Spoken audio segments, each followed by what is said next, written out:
रखिए। अष्टाध्याय संस्कृत व्याकरण का पहला ग्रंथ है जिसकी रचना पाणिनि ने की थी। अष्टाध्याय के लेखक पाणिनि।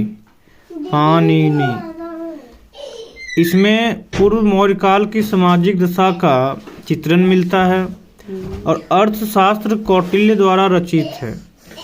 इनका नाम क्या था? कौटिल्य या विष्णुगुप्त या चंद्रगुप्त नहीं, चाणक्य। अर्थशास्त्र के लेखक कौन है? कौटिल्य या विष्णुगुप्त, जिसे चाणक्य तथा विष्णुगुप्त के नाम से भी जाना जाता है।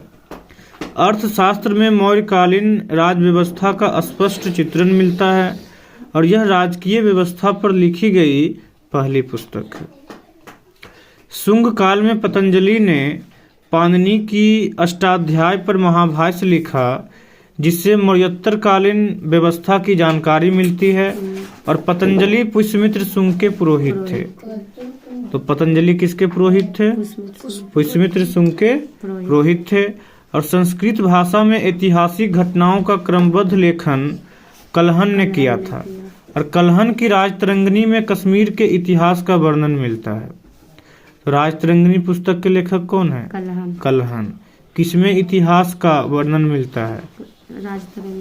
राजतरंगिणी। मतलब किसमें कश्मीर के इतिहास का वर्णन मिलता है? राजतरंगिणी पुस्तक में। राजतरंगिणी के लेखक कलहन।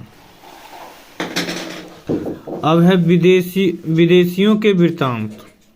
तो विदेशियों के यात्रा वृत्तांतों को 3 वर्गों में रखा जा सकता है: यूनानी रोमन के लेखक, चीन के लेखक और अरब के लेखक। तो सबसे पहले हम देखेंगे यूनान रोमन के लेखक। तो यूनान रोमन लेखक में इसे हेरोडोटस तथा टीसीएस सबसे पुराने यूनानी इतिहासकार थे। इनकी रचनाओं में कल्पित कहानियों की स्थान दिया गया है और हेरोडोटस को इतिहास का पिता कहा जाता है। इतिहास का पिता किसे कहते हैं? हेरोडोटस को। इसने 5वीं शताब्दी ईसा पूर्व में हिस्टोरिका नामक पुस्तक की रचना की। हिस्टोरिका पुस्तक किसकी है? हेरोडोटस की, जिसमें भारत और फारस के संबंधों का वर्णन किया गया है। निरियाकस, अनेसिकर्टस और अरिस्टोबुलस ये सिकंदर के साथ भारत आए थे।